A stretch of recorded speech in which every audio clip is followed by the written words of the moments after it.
Social media हम सब इस्तेमाल करते हैं, खासकर बहुजन ज़्यादा इस्तेमाल करते हैं, लेकिन इससे आपको सचेत रहने की भी ज़रूरत है। जिस तरह से डेटा लीक का पूरा मामला हुआ है, मेरे साथ विनय जायसवाल हैं, पत्रकार भी कहिए, लगातार अखबारों में आर्टिकल छपता है, कॉर्पोरेट सेक्टर में भी काम करते हैं। क्या है डेटा लीक और कैसे इसका इस्तेमाल या दुरुपयोग या सदुपयोग हो सकता है, सरल भाषा में हम समझेंगे विनय से।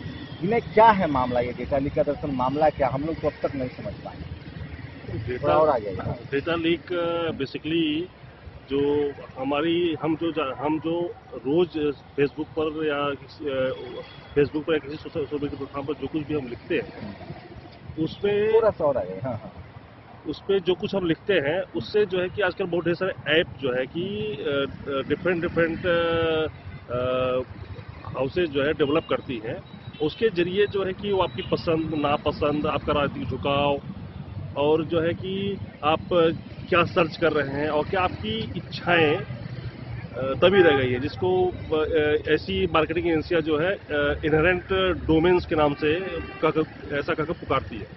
तो इसके जरिए जो है कि जब वो जैसे कि ये एजेंसियां जिन जिन की जरूरत होती है, जिनसे उनका कॉन्ट्रैक्ट होता है, उनको जो है ये इस तरह के डाटा इकट्ठा करके उनको मुहैया कराती है। जैसे अगर किसी राजनीतिक पार्टी को ये पता चल जाए कि फेसबुक में इस तरह का विचार, इस तरह राजनीतिक झुकाव किस तरह के लोग हैं, ठीक है, तो वो उस तरह के कैटेगराइज करके जो है कि उसका उपयोग जो चुनाव के दौरान जो है मोबिलाइजेशन में होता है। तो ज्यादा जिस तरह से बहुजन SC ST OBC माइनॉरिटी का वहाँ बढ़ा है, जैसे 2014 के लोकसभा चुनाव में बीजेपी को फायदा मिला। अब बीजेपी के खिलाफ सबसे ज्यादा कैंपेन हो रहा है, तो जो दूसरी पॉलिटिकल पार्टियां हैं या बीजेपी है, तो ठीक बात है ना, लोगों को पता चल जाएगा लोग क्या सोच रहे हैं, क्या परसेप्शन बन रहा है देश में, लोग किस तरह नहीं। इससे जो है कि लोकतंत्र के हैक होने का खतरा ज्यादा बढ़ जाएगा, क्योंकि जो पार्टी ज्यादा ताकतवर होगी, जिसके पास ज्यादा पैसा होगा, ठीक है, वो जो है कि उस चीजों को मैनिपुलेट करने की ज्यादा क्षमता रखेगी। ऐसा भी तो हो सकता है कि वो लोगों की जो समस्याएं हैं, जो लोग लिख रहे हैं, उसको सॉर्ट आउट करने की भी कोशिश करें। नहीं, तो इसमें तकनीकी का खेल जुड़ जाता है ना। जैसे कि अभी क्या हुआ कि एक बॉट, जैसे कि हर जगह पर, जैसे कि आप देखते हैं कई बार कि आप कोई चीज कंप्यूटर पर लगातार सर्च कर रहे हैं, ठीक है, तो पता चला कि फिर वही उसी प्रोडक्ट का ऑप्शन आपके पास बार बार आने लगता है। कैसे आता है? इस तरह से आता है कि एक बॉट सिस्टम है, इसे इंटरनेट बॉट बोलते हैं। तो वो जो है कि उसको रिप्लिकेट करता है इन सब चीजों। तो सोशल मीडिया का भी एक बॉट है, जिसे सोशल बॉट कह सकते हैं या बॉट ही कह सकते हैं। तो सोशल मीडिया की स्पेशल बॉट है। तो ये सोशल मीडिया का जो बॉट है वो जो है कि बिल्कुल एक फेक आईडी जैसा काम करता है। मतलब वो अपने जैसे कि कितनी तरह के आईडी वो बना सकता है, ठीक है। तो वो जो है कि जैसे कि हमने सुना कि बड़े बड़े राजनेताओं के, ट्रम्प के या रशिया के राष्ट्रपति के या भारत के प्रधानमंत्री के या कांग्रेस के राहुल गांधी के फॉलोअर की हम दिन रात चर्चा, इतने फॉलोअर कैसे बढ़ रहे हैं। तो अभी एक रिसर्च आया है, एक संस्था ने रिसर्च किया है, जिसमें उसने बताया है कि 50% फॉलोअर्स जो इनके फेक है। वो फेक इसलिए क्योंकि सोशल बॉट का इसमें यूज हो रहा है। और सोशल बॉट्स क्या करता है कि वो एक कृत्रिम इंटेलिजेंस है, जो कि अपने जैसा कई तरह के अपनी ही तरह के कई साइट बना लेता है। आप कहीं वो साइट बना लेगा, ठीक है, आपके साइट के नाम से चीजें, राजनीतिक झुकाव के बारे में चीजें बताएगा। तो जो है कि जनता को एक तरह से भ्रम पैदा हो जाएगा कि इसकी पॉपुलरिटी ज्यादा है, ठीक है, जब इसकी पॉपुलरिटी ज्यादा है हम इसी को वोट देते हैं, ठीक है। तो एक तरह का एक तकनीकी खेल जो है इससे पैदा हो रहा है। तो ये जो, अच्छा चलिए, ये मान लीजिए उसके बारे में, मतलब लोगों का जो अंदाजा है, जो लोग क्या सोच रहे हैं, वो अंदाजा लगाने में आसानी है। ये तो सोशल मीडिया है, सब जानते हैं कि आप विनय क्या लिख रहे हैं, शंभू क्या लिख रहे हैं, वो तो सोशल सर्कमस्टेंसेस में है, सोशल है, वो तो सब कोई पढ़ ही सकता है। हाँ, वो पढ़ सकता है, लेकिन जब उसका एनालिसिस होता है तो उसको कैटेगरी जब बांटा जाता है, तो उसका जो जैसे कि कोई बिजनेस कंपनी है, ठीक है, तो जो है कि उसी तरह के प्रोडक्ट के बिजनेस बढ़ाने के लिए आपका उपयोग करती है, ठीक है। लगातार आपको उसी तरह के प्रोडक्ट के लिए बार बार इन्वेस्ट कर रही है। भला आप किसी चीज को नहीं खरीदना चाहते हैं या आपके पास सामर्थ्य नहीं है, लेकिन आप सोच रहे हैं ये चीज हमारे पास होनी चाहिए। आपके पास पैसा नहीं है, लेकिन दिन भर आपके पास 13 बार मैसेज आ गया कि जो है कि यही प्रोडक्ट है, तो कि आपको पैसा नहीं होते हुए आपने उस प्रोडक्ट में खर्च कर दिया, ठीक है। इसके दुष्परिणाम है। आम आदमी को क्या नुकसान, और जुकरबर्ग को क्यों वहाँ पेश होना पड़ा और माफ करना? क्योंकि जो निजी सूचनाएं होती हैं, जो हमारा कि जब कानून की भाषा हमारा किसी से कांटेक्ट होता है, या फेसबुक को जब हम ज्वाइन करते हैं, हमारे से जो कांटेक्ट होता है उसमें होता है कि हमारी किसी उस कांटेक्ट में या ऐसे किसी भी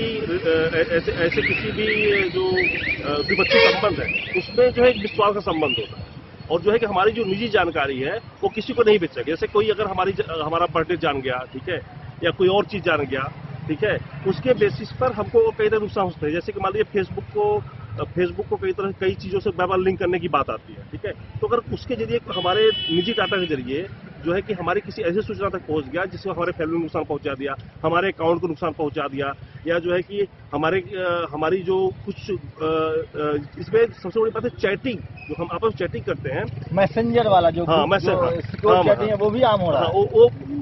उसको भी ये कंपनियां जो है कि प्राप्त कर लेती है, जिसमें सबसे ज्यादा जो है कि सबसे ज्यादा नुकसान का खतरा है। कई बार आप निजी फोटो शेयर करते हैं, तो फोटोओं का शेयर होना, और जो है कि अगर फोटो कोई कंपनी एक्सेस कर लेती है, ठीक है, तो उससे कितना बड़ा नुकसान आप समझ सकते हैं।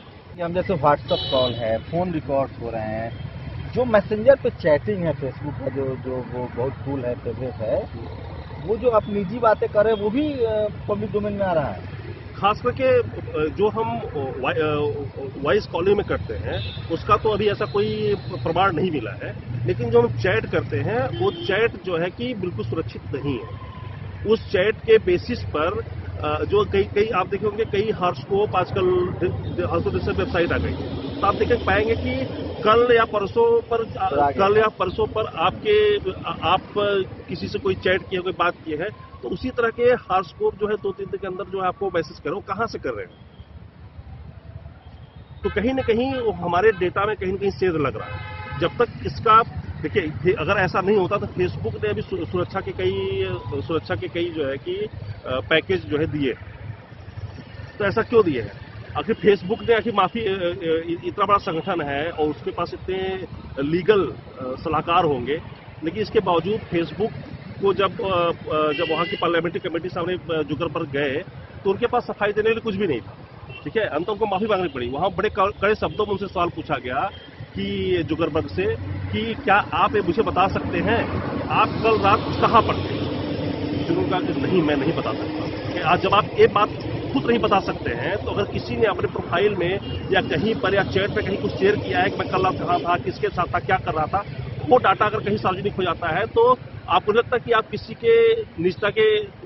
की निजता में खलल डाल रहे हैं। तो जो निजता का अधिकार है, जैसे कि आधार कार्ड को लेकर इस देश में कितना बवाल मचा हुआ है, कुछ लोग तक आधार कार्ड से क्या हो जाए, लेकिन आज सुप्रीम कोर्ट ने भी कहा, 2 दिन पहले सुप्रीम कोर्ट ने कहा कि जो है कि आधार से जो है कि लोकतंत्र हैक हो सकता है, क्योंकि उसमें ढेर सारी ऐसी जानकारियां हैं और ऐसे जो है कि निशान लिए जा रहे हैं जिससे कि लोकतंत्र खतरा। इस पर सुप्रीम कोर्ट केंद्र सरकार से इससे तो सोशल मीडिया पर जो लोग हैं उनको तो बहुत सावधान रहने की जरूरत है। बिल्कुल सावधान रहने की क्या करे, वो मैसेंजर पे मैसेज ना करें, अपनी निजी बातें शेयर ना करें। हाँ, बिल्कुल निजी बातें बिल्कुल शेयर नहीं करना चाहिए, किसी भी कंडीशन में शेयर नहीं करना चाहिए, ठीक है, क्योंकि वो अंततः आत्मघाती है। ऐसा नहीं, क्योंकि जो भी टेक्नोलॉजी बन रही है उसे किसी ह्यूमन ने बनाया हुआ है, तो उसको ब्रेक करना ह्यूमन के बस में।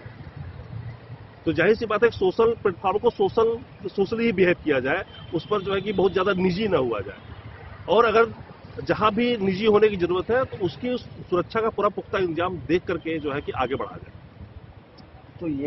तो लेकिन इसमें ट्रांसपेरेंसी भी तो आएगी ना, लोग बातचीत में लिहाज बरतेंगे, मान लीजिए एक्स्ट्रा मैटरनल अफेयर्स है उसका ख्याल रखेंगे, यही सब हो सकता है। और क्या हो सकता है निजी जीवन? नहीं, ये देखिए, एक्स्ट्रा मैरिटल अफेयर्स किसी का उसका निजी मामला है, ठीक है, उसके अलग कानून है, ठीक है, उसके लिए किसी एक गैर वेबसाइट को या किसी एक गैर एजेंसी को अधिकार नहीं रहता कि वो उसके बारे में जो है कि उसकी चीजों को, उसकी निजता का हनन करे, या किसी सरकार को राइट नहीं रहता कि अपने नागरिकों के निजी जानकारी को इकट्ठा करके उसका दुरुपयोग करे।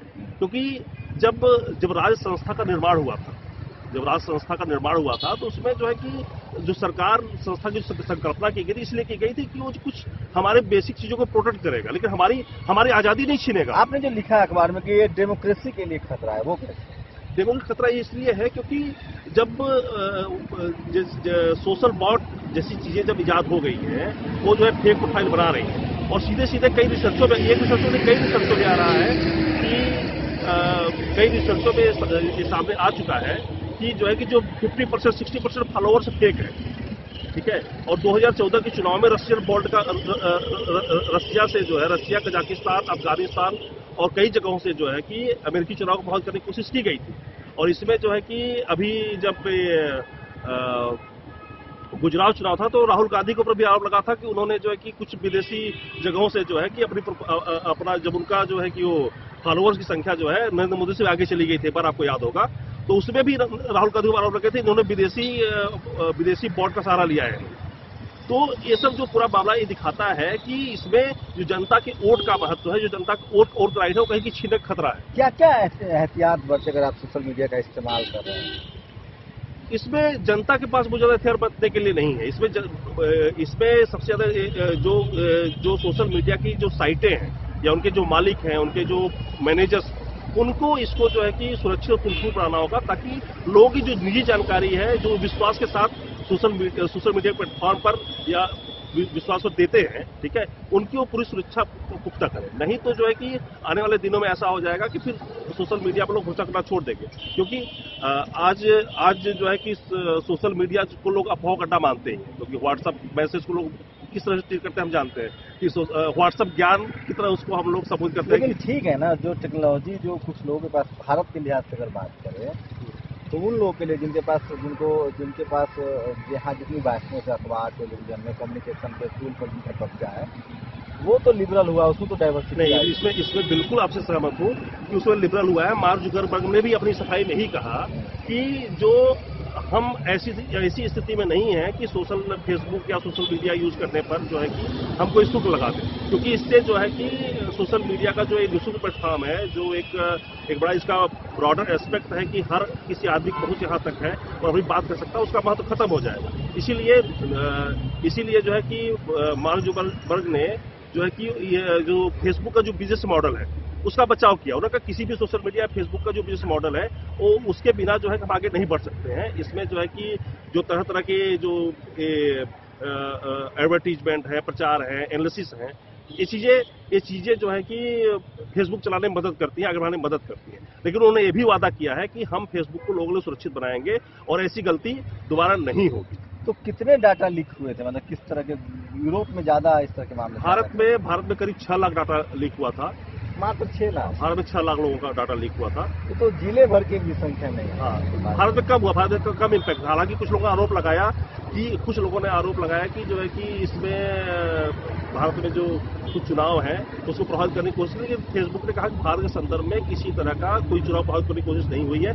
अमेरिका में 2014 में ट्रंप का चुनाव हुआ था, वहां पे करीब करोड़ों की तादाद में जो है डाटा लीक हुआ, तो उसमें उसने स्वीकार किया कि हाँ उसमें गलती हुई है और उसमें जो है कि उसका राजनीतिक निर्णय, लोगों के राजनीतिक निर्णय पर, वोट देने के निर्णय पर प्रभाव पड़ा है। एक आखिरी सवाल कि अगर आप भारत के लिहाज से देखें तो अभी एकदम सोशल मीडिया को खासकर बहुजनों के पक्ष में ज्यादा है, और लोग अपनी बात जहां अखबार की रीच, टेलीविजन की रीच अर्बन सेंट्रिक है, वहां आप कस्बों में, गाँव में 2 अप्रैल का भारत बंद देख चुके हैं, वो कहीं कोई बैनर पोस्टर नहीं था, कहीं कोई नेता नहीं था। तो फायदा भी अभी ज्यादा दिख रहा है या नुकसान उन लोग को हो रहा है जो उसका निजी स्तर पे जो भी कोई मैसेज है, सोशली तो अभी फायदा में है सोशल मीडिया? अगर एक मूवमेंट के तौर पर देखें तो दलितों के लिए, पिछड़े तबकों के लिए, महिलाओं के लिए आवाज उठाने के लिए, जिसको मुख्य धारा की मीडिया में जगह नहीं मिलती थी, उसके लिए सोशल मीडिया भारत के लिए एक वरदान साबित हुआ है।